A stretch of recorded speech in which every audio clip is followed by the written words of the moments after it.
Hello everyone, welcome to Virendra Academy. आप सभी का वीरेंद्र एकेडमी के ऑफिशियल चैनल पे हार्दिक स्वागत और अभिनंदन है। जैसा कि आप सभी को विदित है, हमने सीटी 10+2 और ग्रेजुएशन और राजस्थान पुलिस के लिए एक फाउंडेशन बैच स्टार्ट कर रखा है, जिसके अंदर साइंस में आज अपना एक नया चैप्टर स्टार्ट होने वाला है। अब तक हमने जितने भी चैप्टर कंप्लीट कर लिए हैं, यदि आपने वो क्लासें नहीं देखी तो जाकर के पहले वो क्लासें भी देखी। आज अपन पढ़ने वाले हैं आनुवंशिकता के बारे में।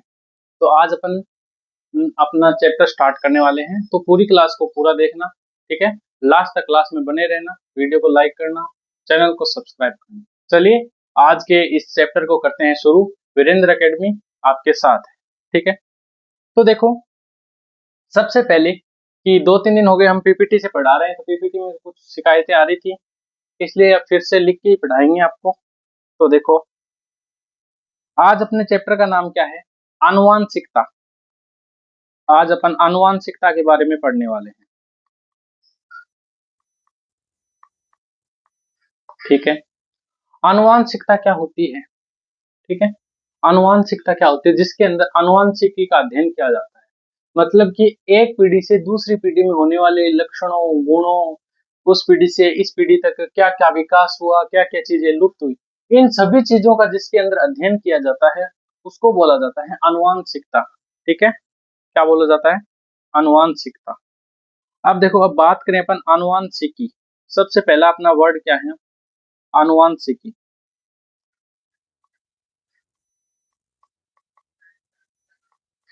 आनुवांशिकी क्या होती है रे? आनुवांशिकी क्या होती है? कोई बताएगा मेरे को आनुवांशिकी क्या होती है? आनुवांशिकी मतलब कि विज्ञान की वह शाखा जिसमें लक्षणों की वंशागति का अध्ययन किया जाता है, ठीक है। तो विज्ञान की ऐसी शाखा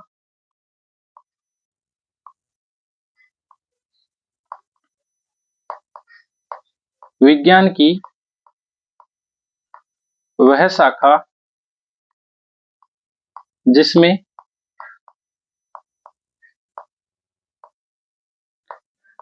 लक्षणों की वंशागति, ठीक है, लक्षणों की वंशागति व विभिन्नता का अध्ययन किया जाता है, का अध्ययन किया जाता है, उसे अपन क्या बोलेंगे? आनुवांशिकी। मतलब कि कोई ऐसी शाखा विज्ञान की जिसके अंदर अपन वंशागति, मतलब कि एक पीढ़ी से दूसरी पीढ़ी के जो विभिन्नता है, समानता, उसके बारे में अध्ययन करते हैं, उसको क्या बोलते हैं? आनुवांशिकी। सबसे पहले आनुवांशिकी के बारे में किसने बताया था? आनुवांशिकी के बारे में बताया था सबसे पहले ग्रेगर जोन मेंडल ने, ठीक है। किसने बताया था? ग्रेगर जोन मेंडल ने, ठीक है। ग्रेगर जोन मेंडल ने कब से कब तक अनुवांशिक की खोज की थी? 1822 से 1884 के मध्य, ठीक है। तो ग्रेगर जोन मेंडल ने किसके बारे में बताया? अनुवांशिकी के बारे में बताया। इसलिए ग्रेगर जोन मेंडल को क्या कहा जाता है? अनुवांशिकी का पिता, ठीक है। अनुवांशिकी का जनक। अनुवांशिकी का जनक किसे कहा जाता है? प्रश्न आ जाए तो ग्रेगर जोन मेंडल को अनुवांशिकी का जनक कहा जाता है। इतनी चीज क्लियर हो गई। ये जो अनुवांशिकी वर्ड है, ये किसने दिया था? तो अनुवांशिकी वर्ड, अनुवांशिकी शब्द का प्रतिपादन किसने किया? शब्द का प्रतिपादन सबसे पहले किसने किया था? इस शब्द का सबसे पहले प्रतिपादन किया था विलियम विलियम वेटसन ने, ठीक है, 1905 के अंदर। 1905 में आनुवांशिकी शब्द का सबसे पहले प्रयोग किसने किया था? विलियम वेटसन ने। आनुवांशिकी का जनक किसे कहा जाता है? ग्रेगर जोन मेंडल को, क्योंकि आनुवांशिकी पर सबसे पहले खोज किसने की थी? ग्रेगर जोन मेंडल ने, ठीक है। इसने हर एक पीढ़ी के बारे में क्या क्या लक्षण है, इसके लक्षण चेंज क्यों होते हैं, प्रभावी लक्षण, अप्रभावी लक्षण, सभी के बारे में गहन अध्ययन करके एक विज्ञान में एक नई शाखा का जन्म किया, नई शाखा को जन्म दिया था। इसलिए आनुवंशिकी का जनक किसे कहा जाता है? ग्रेगर जॉन मेंडल को। और ग्रेगर जॉन मेंडल ने किसके पौधे पर प्रयोग किए थे? मटर के पौधे पर प्रयोग किए थे। ठीक है, अब देखो आनुवंशिकी शब्द हो गया। अब बात करें अपन आनुवंशिकता। ठीक है, आनुवंशिकता क्या होती है? तो देखो आनुवंशिक लक्षणों का आनुवंशिक आनुवंशिक लक्षणों का आपको बोर्ड की स्क्रीन पे दिख रहा होगा। आनुवंशिक लक्षणों का एक पीढ़ी से दूसरी पीढ़ी में संचरण का अध्ययन। ठीक है, आनुवंशिक लक्षणों का अध्ययन करने वाली शाखा को क्या बोलते हैं? आनुवंशिकता। ठीक है, एक पीढ़ी से दूसरी पीढ़ी में लक्षणों का संचरण। ठीक है, इसे बोलते हैं आनुवंशिकी। आनुवंशिकी का अध्ययन जिसमें किया जाता है उसको बोलते हैं आनुवंशिकता। ठीक है, अब एक नाम आया था, ध्यान से देखो, एक नाम आया था कि लक्षणों की वंशागति व विभिन्नता का अध्ययन। विभिन्नता क्या होती है? अब एक शब्द आ गया आपके सामने, विभिन्नता। ठीक है, हर एक शब्द के बारे में पता होना चाहिए आपको। तो विभिन्नता क्या होती है बताओ? देखो लैंगिक जनन प्रक्रिया में, सबसे पहले लैंगिक जनन प्रक्रिया में जो जीन विनिमय है, जीन का स्थानांतरण है, उसमें यदि विभिन्नता आ जाए, अलग भिन्न भिन्न आ जाए लक्षण, तो उसे बोलते हैं लक्षणों की विभिन्नता, वंशागति की विभिन्नता। ठीक है, तो इसके अपन क्या लिखेंगे परिभाषा? लैंगिक जनन में जीन विनिमय व उत्परिवर्तन के कारण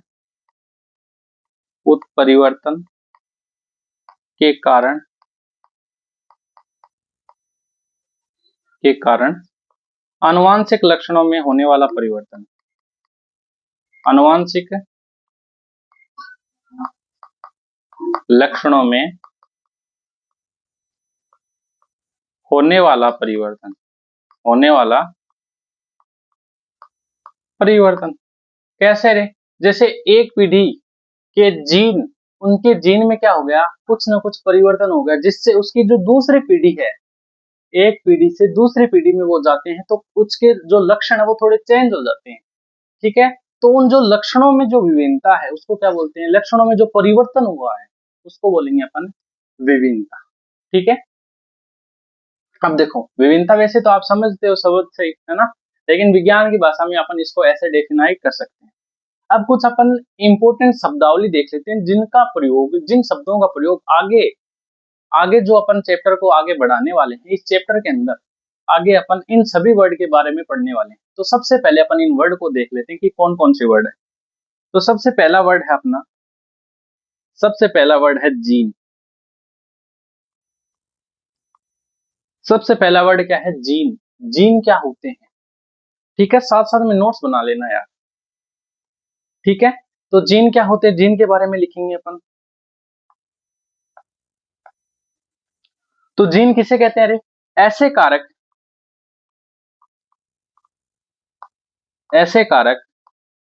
जो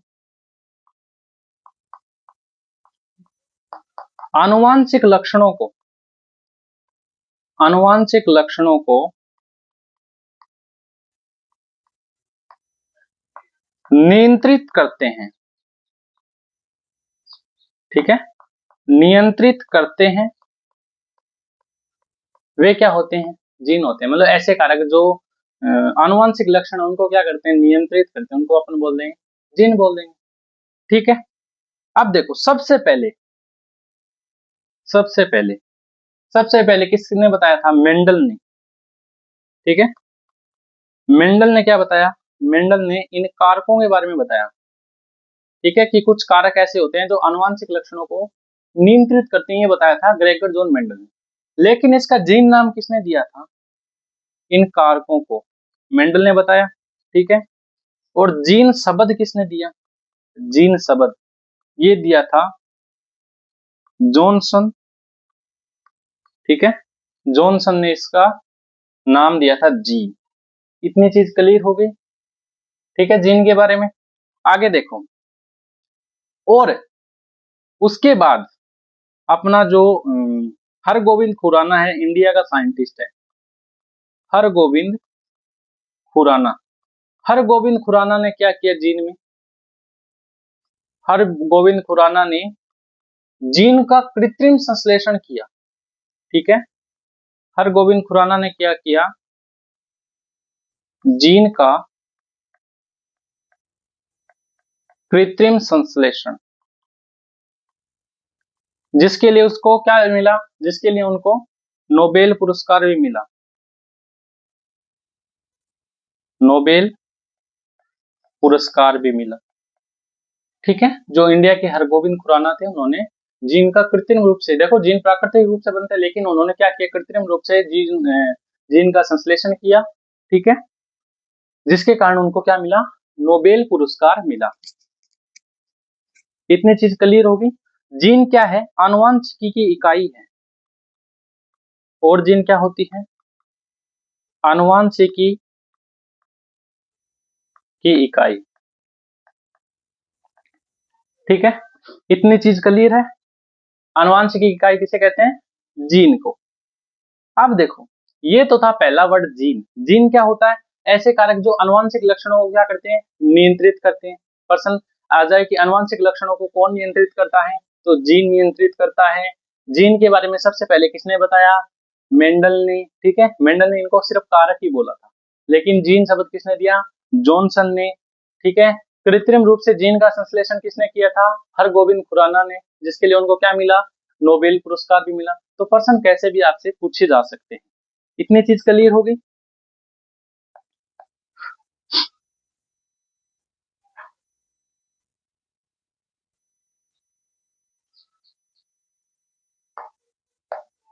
अब अपना अगला वर्ड है, अगला वर्ड कौन सा है? युग्म विकल्पी। ये शब्द भी अपन बार बार देखने को मिलेगा हमें, युग्म विकल्पी।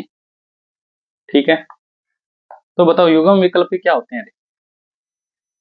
युग्म विकल्पी, तो युग्म विकल्पी की परिभाषा अपन क्या लिखते हैं?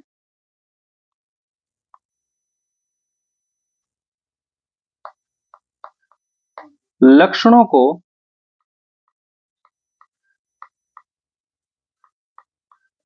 नियंत्रित करने वाले जीन के दोनों विपर्यासी विकल्पों या युग्मों, विपर्यासी विकल्पों या युग्मों को क्या कहते हैं? युग्म विकल्पी कहते हैं। युग्म विकल्पी कहते हैं। ठीक है, तो जीन को जो लक्षण होते हैं ना, आनुवंशिक लक्षण, उनको नियंत्रित करने वाले जीन के जो दो युग्म विकल्पी होते हैं, ठीक है, ये जीन के टाइप है। तो जीन के दो दो युग्म विकल्पी होते हैं, जो विपर्यासी विकल्प होते हैं, उनको बोलेंगे अपन युग्म विकल्पी। जैसे पौधों के अंदर युग्म विकल्पी की बात करें तो एक जैसे कैपिटल टी होता है, ये एक युग्म विकल्पी है। ठीक है, जिसमें टी क्या एक कारक है, जीन है। तो कैपिटल टी एक जीन है और कैपिटल टी एक जीन है। ये क्या इन जीनों का क्या है? युग्म विकल्पी है, जो दोनों विपर्यासी लक्षणों को प्रदर्शित करते हैं। जो विपर्यासी लक्षणों को प्रदर्शित करते हैं, कैपिटल टी, और कैपिटल टी किसको दर्शाता है? कि पौधे क्या है? शुद्ध लंबे हैं। ये लक्षण क्या दर्शाता है? पौधे क्या है? पौधे शुद्ध लंबे हैं, जी। ठीक है, कैपिटल टी और स्मॉल टी क्या दर्शाता है? ये दर्शाता है कि पौधे क्या है? अशुद्ध लंबे हैं। ठीक है, अशुद्ध लंबे हैं, मतलब कि उनकी जो प्रजाति है वो लंबी भी हो सकती है और बीच की भी रह सकती है। लेकिन जो शुद्ध लंबे होते हैं, उनकी जो प्रजाति, उनकी जो पीढ़ी आएगी, वो हमेशा लंबी ही पौधे वाले होंगे। ठीक है, एक होता है स्मॉल टी और स्मॉल टी। इसका मतलब कि शुद्ध बोने पौधे, मतलब वो छोटे ही रहेंगे, एकदम शुद्ध है। उनकी जो पीढ़ी है वो भी क्या रहेगी? वो भी क्या रहेंगे? बोने रहेंगे। ये क्या है? युग्म विकल्पी है। Capital T small T capital T small T. ठीक है, इनके बारे में भी देखो मेंडल ने इन्हीं के आधार पे मटर के पौधे पे जब उन पे जो क्या कहते हैं उसको प्रयोग किया था उसमें इसी का उल्लेख था। ठीक है, अब देखो, अब बात करते हैं अपन आगे। इतनी चीज क्लियर होगी युग्म विकल्पी के बारे में। ये क्यों नहीं हो रहा है, व्हाइट कितना हो गया फिर। ठीक है, ये होगा अपना युग्म विकल्पी। आगे बात करते हैं अपन, किसके बारे में बात करेंगे, आगे अपन बात करते हैं समयुग्मजी के बारे में। ठीक है, किसके बारे में बात करेंगे अपन, समयुग्मजी। वर्ड लिख लेता हूं मैं, एक तो ये टेब। अगला वर्ड है अपना समयुग्मजी, समयुग्मजी।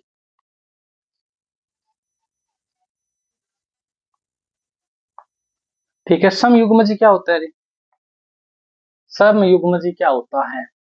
अब ये वर्ड आ जाए तो जो जीन के जो युग्म विकल्पी हैं, क्या लिखेंगे अपन इसको, जीन के युग्म विकल्पी। ठीक है, जीन के युग्म विकल्पी के, युग्म विकल्पी के दोनों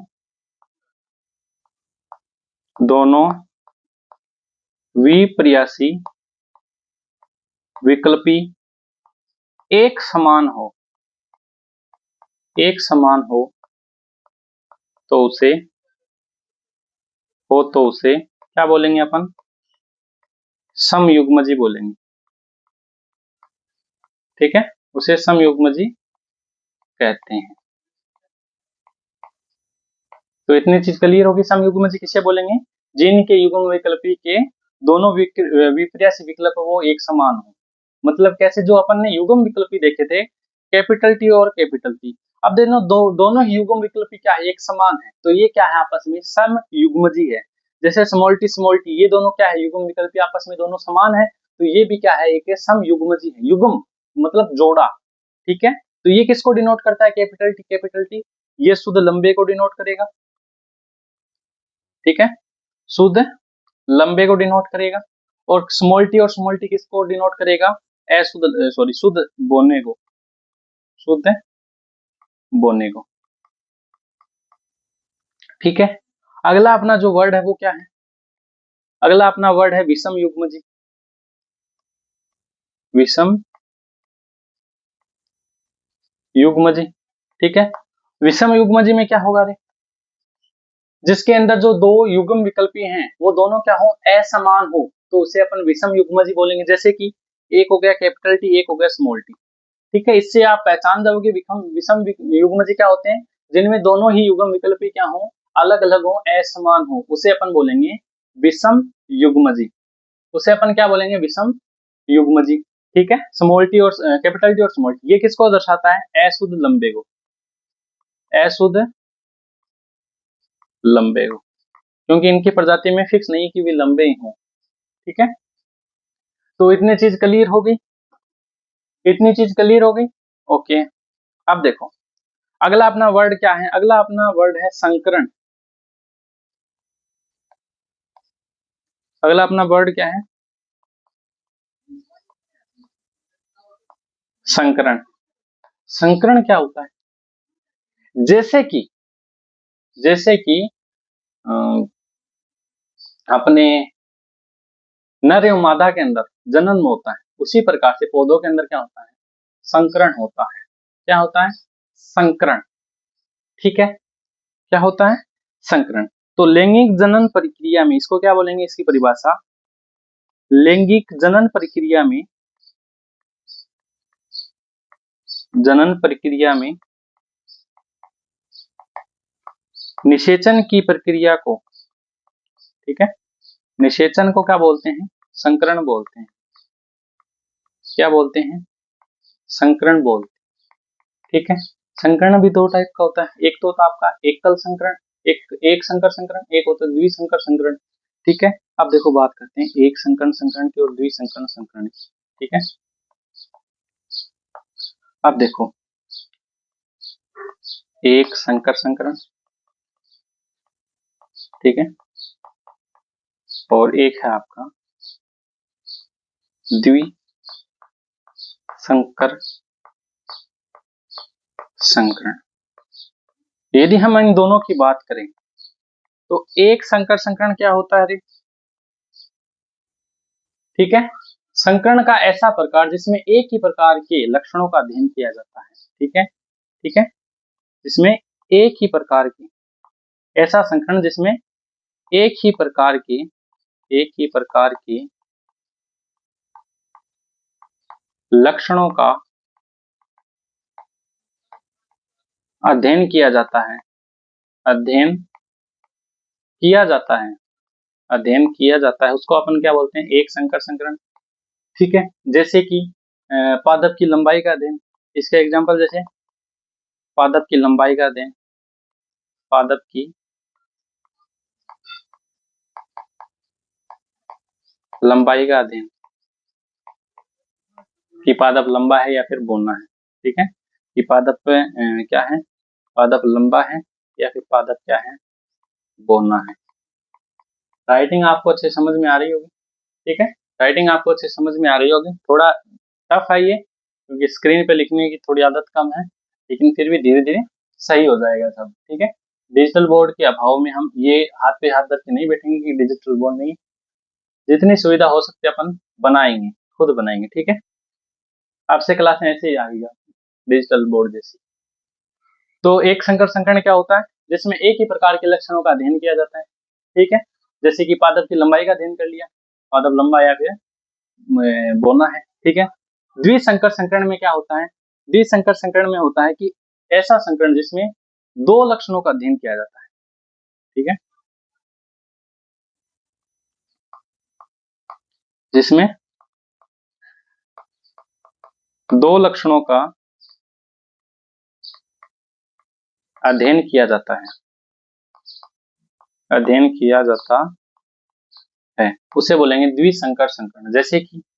जैसे कि अपन ने जो पौधे के अंदर जो बीज होते हैं, तो बीज की आकृति का अध्ययन कर लिया, ठीक है, या फिर अपन ने बीज के रंग का अध्ययन कर लिया, आकृति मतलब कि बीज गोल है या फिर क्या है, झुर्रीदार है, इसका अध्ययन कर लिया, ठीक है, या फिर हमने रंग का अध्ययन कर लिया कि बीज का रंग पीला है या फिर हरा है। सामान्यतः बीज पीले या हरे रंग के होते हैं, कि बीज हरा रंग का है या फिर पीला रंग का है, ठीक है, इसका अध्ययन कर लिया। तो दो लक्षणों का अध्ययन कर लिया, मतलब वह कौन सा संकरण है, द्विसंकर संकरण है, और जिसमें एक ही प्रकार के लक्षणों का अध्ययन किया जाता है, वह एक संकर संकरण कहलाता है।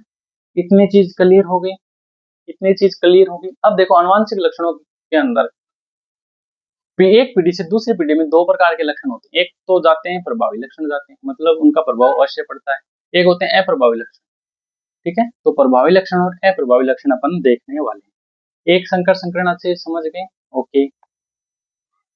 अब अपन बात करने वाले हैं प्रभावी लक्षण और अप्रभावी लक्षण के बारे में।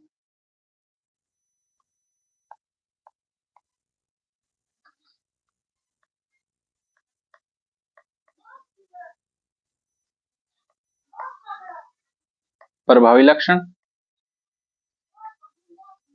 ठीक है, और एक होता है आपका अप्रभावी लक्षण, ठीक है। प्रभावी लक्षण क्या होते हैं, प्रभावी लक्षण उनको बोलते हैं, ठीक है, तो जनक से वे लक्षण जो जनक से किस में आए, F1 पीढ़ी में, ठीक है, मतलब जो पिता के अंदर लक्षण है वही लक्षण उसके पुत्र में आए, तो उसको क्या बोलेंगे अपन, प्रभावी लक्षण बोलते हैं। जनक से एक F1 पीढ़ी, F1 मतलब पहली पीढ़ी, मतलब पिता, ठीक है, जो पुत्र होगा वो क्या होगी उसकी F1 पीढ़ी, उस पुत्र का पुत्र हमारे लिए क्या है, F2 पीढ़ी, F2 पीढ़ी, ठीक है। तो वो पुत्र हमारे लिए क्या है, F1 पीढ़ी, उसका पुत्र हमारे लिए F2 पीढ़ी। तो पिता के लक्षण पुत्र में आना प्रभावी लक्षण कहलाता है, ठीक है। तो आ जाए कि प्रथम पीढ़ी में प्रकट होने वाले लक्षणों को क्या बोलते हैं, प्रभावी लक्षण, या फिर प्रभावी लक्षण किसे कहते हैं, चार ऑप्शन दे दें तो प्रथम पीढ़ी, जनक से प्रथम पीढ़ी में आने वाले प्रकट होने वाले लक्षणों को क्या बोलेंगे अपन, प्रभावी लक्षण बोलेंगे जनक से F1PD में आने वाले लक्षणों, ठीक है। जैसे कि कोई पादप है, पादप की लंबाई, पादप की लंबाई, अब पादप की लंबाई है, वो लंबापन, यदि पिता लंबा है तो ये प्रभावी लक्षण क्यों है, क्योंकि यदि पिता लंबा है तो उसका पुत्र भी 99% चांस होंगे कि वो क्या होगा, लंबा होगा, ठीक है। वो लक्षण किसमें आएंगे, उसके पुत्र में अवश्य आएंगे। अति चीज क्लियर होगी। बात करें आप अप्रभावी लक्षण की। अप्रभावी लक्षण किसे कहते हैं, ऐसे लक्षण, ठीक है, जो जनक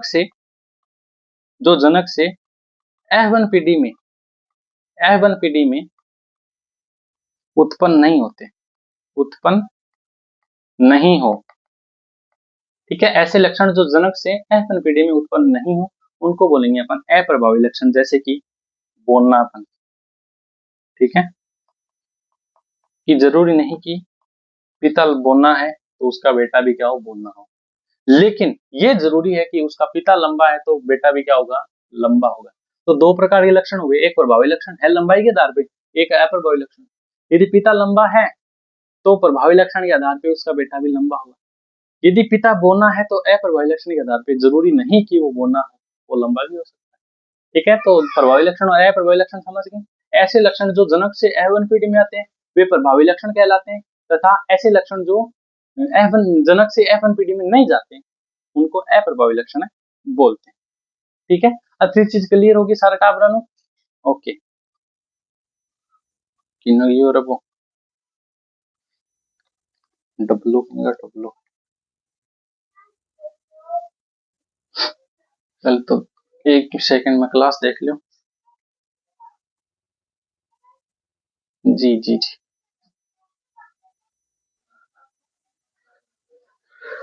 अब देखो, अब देखो आगे, ठीक है। अब आप बात करांगा जनक F1PD, आप नाम देखियो ना, तो बांगा बार हम थोड़ा देख लियो, ठीक है। तो देखो, एक तो वह जनक पीढ़ी,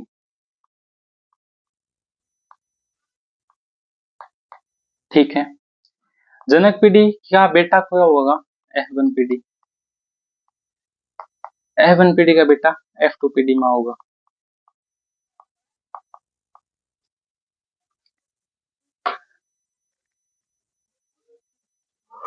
ठीक है।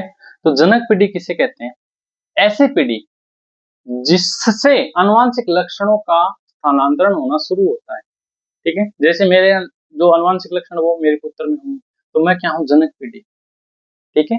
जिसके अंदर अनुवांशिक लक्षणों का संचरण होना आने वाली पीढ़ी में शुरू होता है उसको बोलते हैं जनक, ठीक है। जनक पीढ़ी के जस्ट बाद जो पीढ़ी आती है उसको क्या बोलेंगे अपन, F1PD, ठीक है। जनक पीढ़ी के संकरण के पश्चात उत्पन्न होने वाली पीढ़ी F1PD, और प्रथम पीढ़ी के पर प्राप्त लक्षण के बाद जो पीढ़ी बनती है वो क्या होती है, F2PD। समझ गए, जनक पीढ़ी से F1PD, F1PD के बेटे या F1PD से बना हुआ पौधा वो F2PD का पौधा हो गया, ठीक है। समझ गए जनक पीढ़ी क्या होती है, F1PD क्या होती है, F2PD क्या होती है। आगे अनुवांशिकता की कम से कम 4 या 5 क्लास होगी, ठीक है। तो अच्छे से समझ लो, इन्हीं चीजों के बारे में आगे आगे अपन चर्चा करने वाले। अब एक शब्द आता है आपका, एक वर्ड आता है लक्षण प्रारूप और जीन प्रारूप।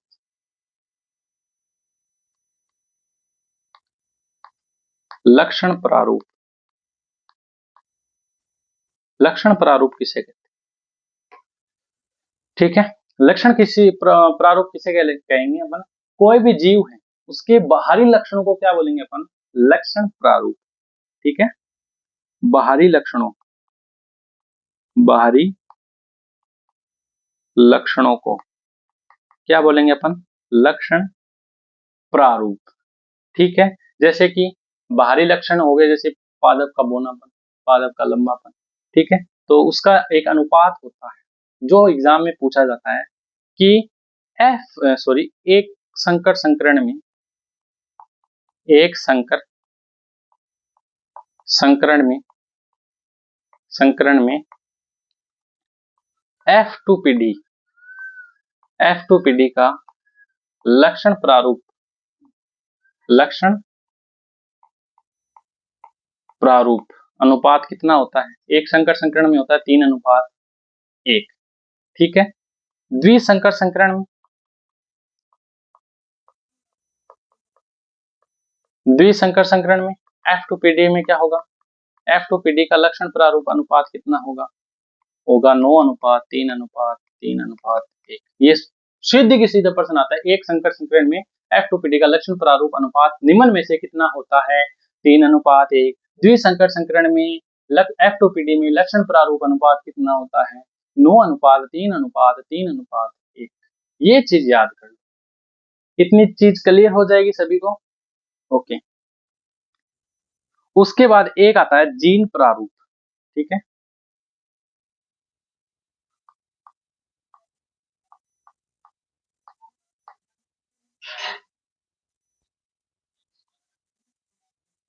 जीन प्रारूप किसे कहते हैं? किसी जीव के, ठीक है, किसी जीव के जो लक्षण होते हैं, उन लक्षणों का जो समूह होता है, ठीक है, लक्षण किसके आधार पे होते हैं? जीन के आधार पे होते हैं। तो उन समूह के आधार पे उन जीनों का जो अनुपात होता है या फिर उन जीनों का जो समूह होता है उसको बोलेंगे अपन जीन प्रारूप। ठीक है। और जीन प्रारूप का प्रश्न आता है। जीन प्रारूप जैसे कि एक तो शुद्ध लंबापन, ये समूह हो गया, शुद्ध लंबापन का समूह है, जिसके अंदर कौन से जीन होते हैं? युग्म, विकल्पी, समयुग्मजी। ठीक है। शुद्ध बोनापन हो गया। शुद्ध बोनापन में कौन से होते हैं? शुद्ध बोना होता है स्मॉल टी। ठीक है। और अशुद्ध लंबा कौन सा होता है? अशुद्ध लंबा कौन सा होता है? अशुद्ध लंबा होता है कैपिटल टी और स्मॉल टी। ठीक है। अब आपसे पूछ लिया जाए कि एक संकर संकरण, एक संकर संकरण में F2PD का जीन प्रारूप अनुपात, F2PD का देखो जीन प्रारूप हेडिंग है तो मैं सीधा बता रहा हूँ, F2PD का जीन अनुपात क्या होगा? 1:2:1। क्या होगा? 1:2:1। और द्विसंकर संकरण मेरे, द्विसंकर संकरण में F2PD का जीन प्रारूप अनुपात कितना होगा? जीन प्रारूप अनुपात कितना होगा? 1:2:4:1:1:2:1:1:2। ये क्या होगा? द्विसंकर संकरण में F2PD का जीन प्रारूप अनुपात। ठीक है। ये याद कर लो, यहाँ से प्रश्न बनेंगे। एक संकर संकरण में F2PD का जीन प्रारूप अनुपात या फिर द्विसंकर संकरण में F2PD का जीन प्रारूप अनुपात। ठीक है। इतनी चीज क्लियर कर लोगे। ठीक है। लक्षण प्रारूप अनुपात और जीन प्रारूप अनुपात आपको याद हो जाएंगे क्या? ठीक है। उसके बाद देखो, ठीक है, मैं 1 सेकंड पानी पी के आता हूँ। वो कहाँ गया? अरे बंद करने वाला।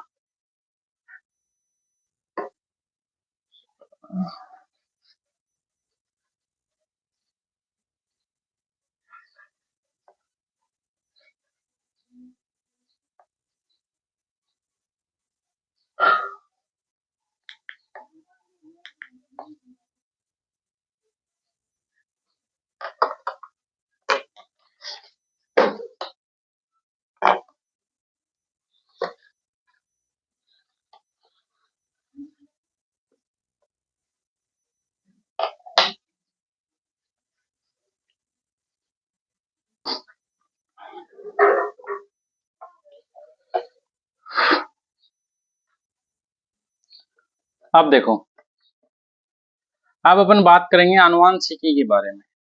ठीक है। आनुवांशिकी के अंदर अपन संकरण देखेंगे। संकरण अलग अलग टाइप का होता है। ठीक है। तो देखो, पहले मैं स्लाइड बढ़ा देता हूँ थोड़ी।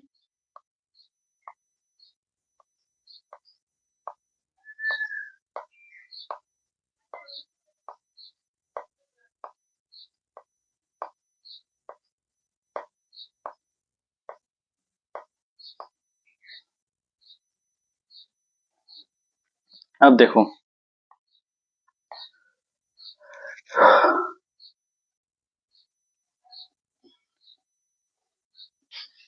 सबसे पहले अपन बात करते हैं संकर पूर्वज की। संकर पूर्वज या उसको बोलते हैं पश्च संकरण।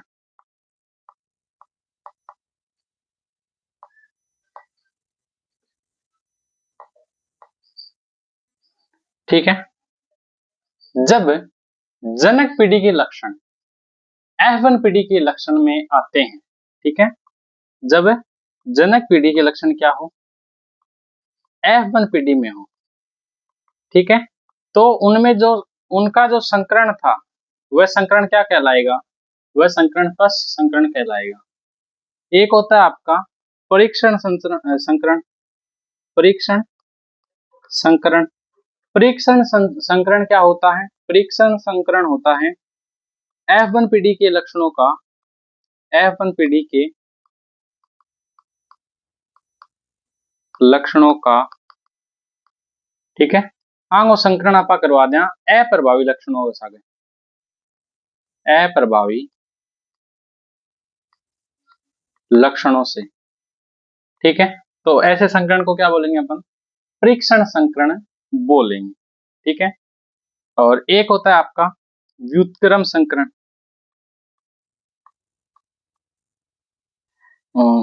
सॉरी, एक होता है आपका व्युत्क्रम संकरण, व्युत्क्रम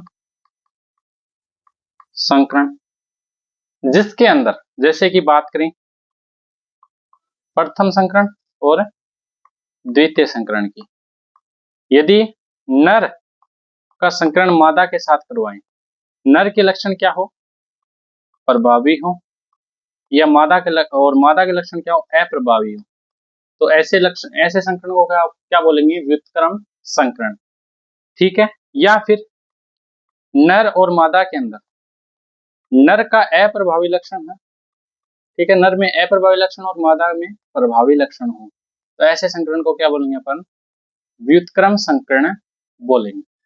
अतरी चीज क्लियर होगी। अब देखो, तो अनुवांशिकता की स्टार्टिंग कण करी ग्रेगर जोन मेंडल करी, तो ग्रेगर जोन मेंडल करी भी माथो तो खराब हो गो थाल रही, ग्रेगर जोन मेंडल की सोच समझ के शुरुआत करी होगी, ठीक है। तो ग्रेगर जोन मेंडल के बारे में थोड़ा आप देख लिया कि कौन हो के हो। तो सबसे पहले अपन बात करा ये व्हाइट कलर की, ठीक है, तो मेंडल, ठीक है, इनको मेंडल को जन्म कद हो रहा है, ग्रेगर जोन मेंडल को इनको जन्म हो 22 सॉरी 1822, 22 नहीं 1822 में, ठीक है, 1822 में इनको जन्म हो खटा हो रहा है ऑस्ट्रिया के, ऑस्ट्रिया के सिलिसिया प्रांत में, सिलिसिया प्रांत में मेंडल का जन्म हुआ, प्रांत में क्या हुआ, मेंडल का जन्म हुआ। उसके बाद इसने डिग्री हासिल की, डिग्री किस में हासिल करी है, अन डिग्री करी 1842 में, ठीक है, दर्शन शास्त्र में, दर्शन शास्त्र में डिग्री हासिल करी, ठीक है।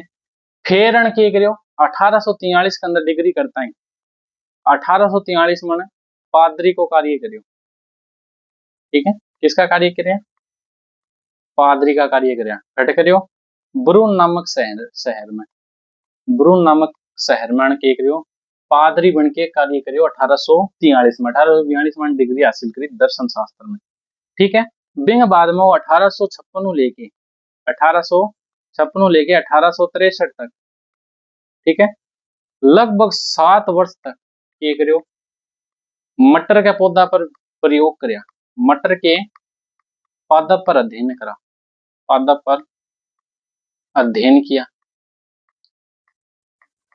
ठीक है, मतलब जो अनुवांशिकता का करियो ना दिन, तो मटर का पौधा पर ही करियो, ठीक है।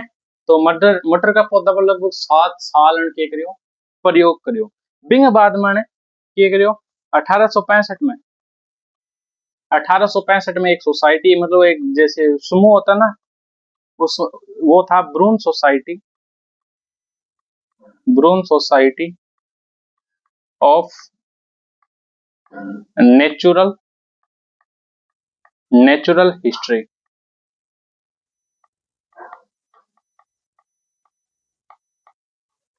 ठीक है, तो Brunn society of natural history के सामने क्या किए, अपने शोध पत्र पर जो शोध पत्र थे, ठीक है, जो लैब वगैरह के जो डॉक्यूमेंट थे वो क्या किए, प्रस्तुत की। शोध पत्र प्रस्तुत की। उसके बाद 1866 में 1866 में वे क्या हुए, शोध पत्र प्रकाशित हुए। तो ये थी मेंडल की जीवनी। पूछ ले मेंडल का जन्म कब हुआ।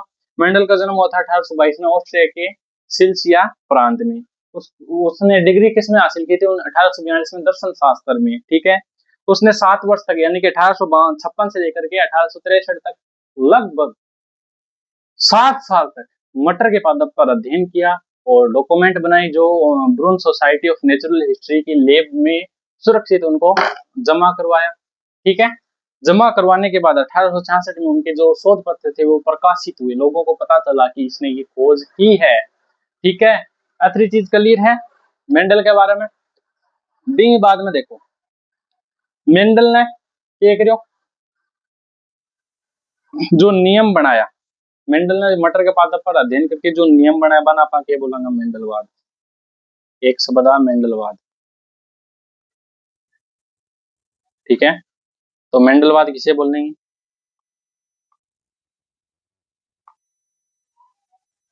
मेंडलवाद किसे बोलेंगे। मेंडल ने 3 नियम खोजे, 3 नियम खोजे। ठीक है, इन नियमों को क्या बोला जाता है, इन नियमों को बोला जाता है, इन नियमों को मेंडलवाद बोला जाता है। क्या बोला जाता है, इन नियमों को मेंडलवाद बोला जाता है। ये सारी चीज क्लियर होगी। बाद में बात कराएंगे मृत्यु कब हुई, मेंडल की मृत्यु कब हुई। मेंडल की मृत्यु हुई 6 जनवरी 1848 में, 6 जनवरी 1984 में।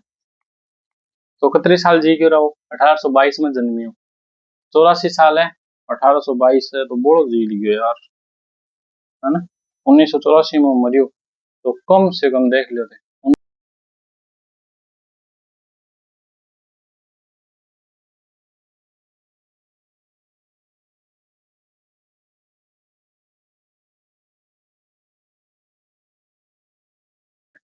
मेंडल का जो नियम है, बाकी और खोज करनी कब हुई, 1900 में खोज हुई, 1900 में पुनः खोज हुई मेंडलवाद की।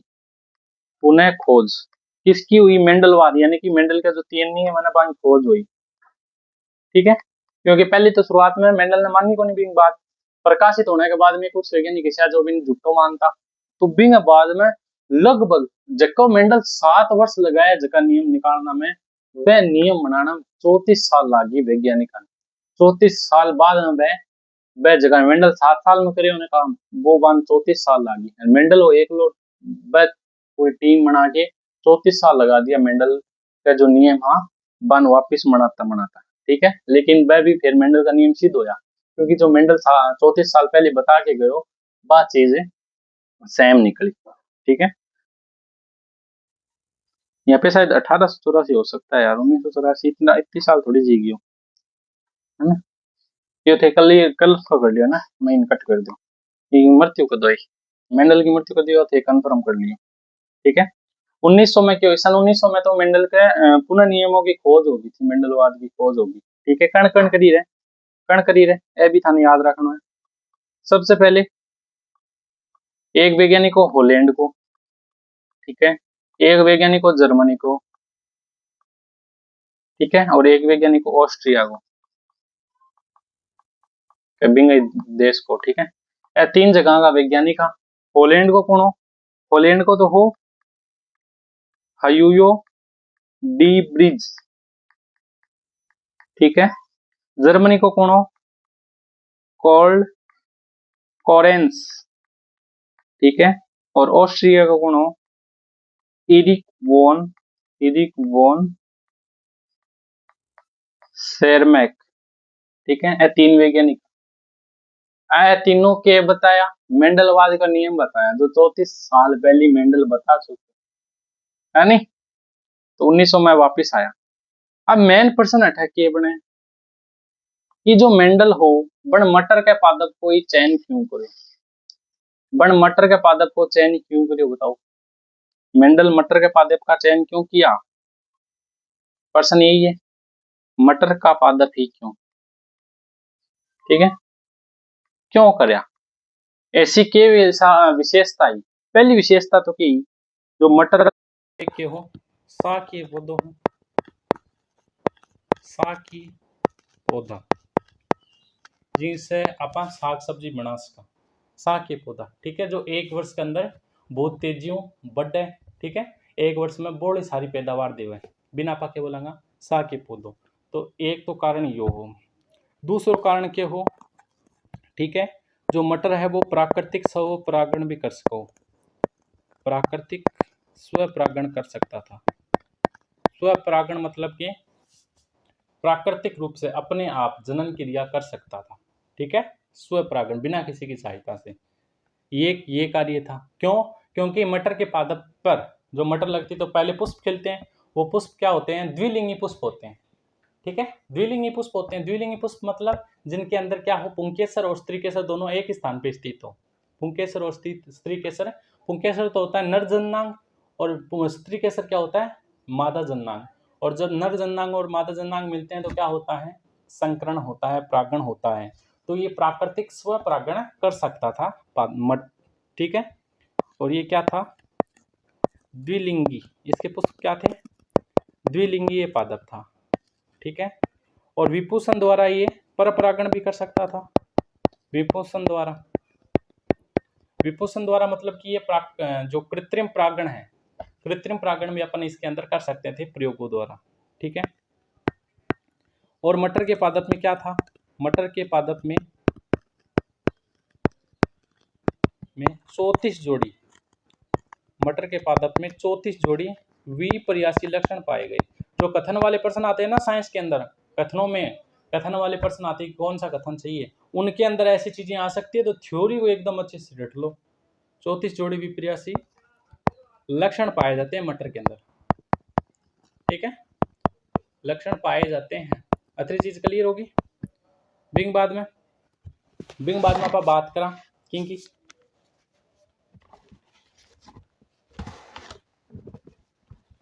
बिंग बाद में आपनो आवे है द्विलिंगी पुष्प के हुए, ठीक है। तो द्विलिंगी पुष्प में थाने बता चुके हो, द्विलिंगी पुष्प में क्या है, द्विलिंगी के अंदर एक तो वह नरजनांग, ठीक है, एक वह मादा जननांग, मादा जननांग, ठीक है। नरजनांग के रूप में क्या हुआ है, पुंकेसर हुआ, नरजनांग के रूप में क्या हुआ, पुंकेसर हुआ, मादा जननांग के रूप में क्या हुआ, स्त्री केसर हुआ, ठीक है। इतनी चीज क्लियर है।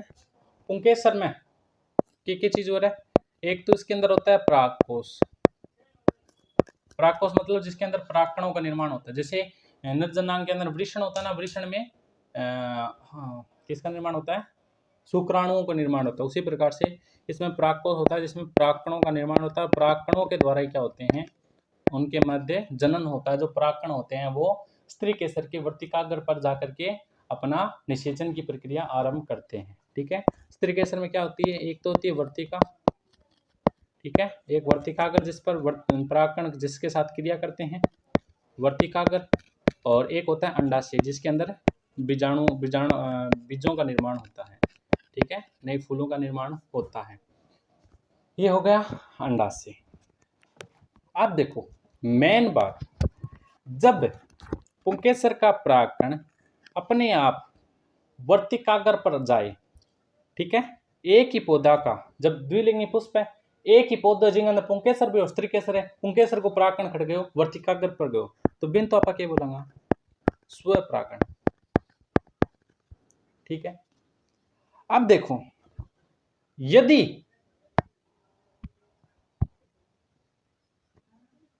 यदि कोई और पौधो है, मटर कोई पौधो मान लो दूसरा पौधा जिंगा स्त्री केसर है, जिंग अंदर भी द्विलिंगी पुष्प, लेकिन एक पौधा का परागकण दूसरे पौधा का स्त्री केसर पर चलियो जा, स्त्री केसर में वर्तिकाग्र पर चलियो जा। तो बिना पके बोलेंगे एक पौधे से परागकण का दूसरे पौधे के वर्तिकाग्र पर पहुंचना कौन सा परागण कहलाता है? पर परागण कहलाता है। पर परागण कहलाता है। एक ही पौधे के अंदर परागकणों का पुंकेसर से स्त्री केसर के वर्तिकाग्र पर पहुंचना तो स्वपरागण। एक पौधे के परागकण किसी अन्य पौधे के वर्तिकाग्र तक पहुंचते हैं तो उसको बोलते हैं परपरागण। जाति सेम होनी चाहिए। यदि मटर का पौधा है तो बाकी का दूसरा जो पौधा है वो भी मटर का ही होना चाहिए। ठीक है, अति चीज समझ गया, स्वपरागण और परपरागण किया हुआ है। ठीक है, द्विलिंगी पुष्प में किया हुआ है। अब देखो इतनी चीज क्लियर होगी थारी। बिंगे बाद में आप बात करा कि मटर का पादप में जो विपर्यासी लक्षण है वो कौन सा हुआ है? एक सेकंड,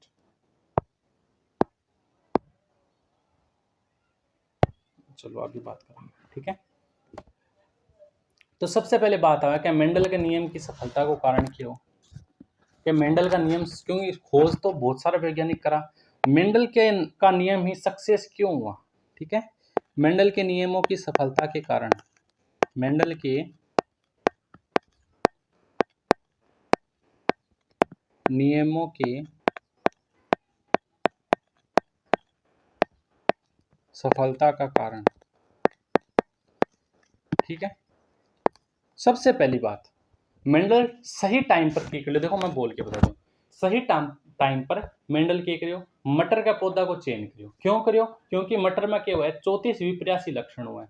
ठीक है, और मेंडल ने अपने जो उसके जो निष्कर्ष है उनका उसने एक ग्राफ या निरूपण किया था कि अब ये परिवर्तन हुआ, इस मंथ में इस पौधे में ये परिवर्तन हुआ, इसके बीच से इतनी लंबाई का पौधा बना, मतलब हर एक चीज उसने नोट की थी। ठीक है, 7 साल लगातार मेहनत करने के बाद उसको क्या मिली? सफलता मिली। और क्यों मिली? क्योंकि उसने सही पादप का चयन किया। कोई तो किसी पे और चीजों पे चयन कर रहा था, कोई चूहे पे कर रहा था, कोई चमगादड़ों पे रिसर्च कर रहा था, कोई टमाटर पे कर रहा था, लेकिन मेंडल ने क्या किया? सही पादप का चयन किया, मटर का। ठीक है, इतनी चीज समझ गया। और मटर के पादप को चयन क्यों करियो वो था ना, मैं पहले समझा चुकी हूं। अब देखो विपर्यासी लक्षण कौन सा जैसे मटर में पाई जाए,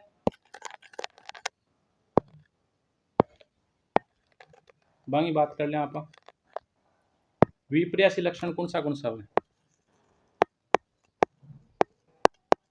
विपर्यासी लक्षण, ठीक है, एक तो वह प्रभावी, मतलब प्रभाव पड़ जाओ, एक वह अप्रभावी लक्षण। ठीक है, जो जनक से F1PD में नहीं जाते, यह चीज आप देख लियो थोड़ी, है ना। तो विपर्यासी लक्षण पहले क्या हुआ? पादप की लंबाई,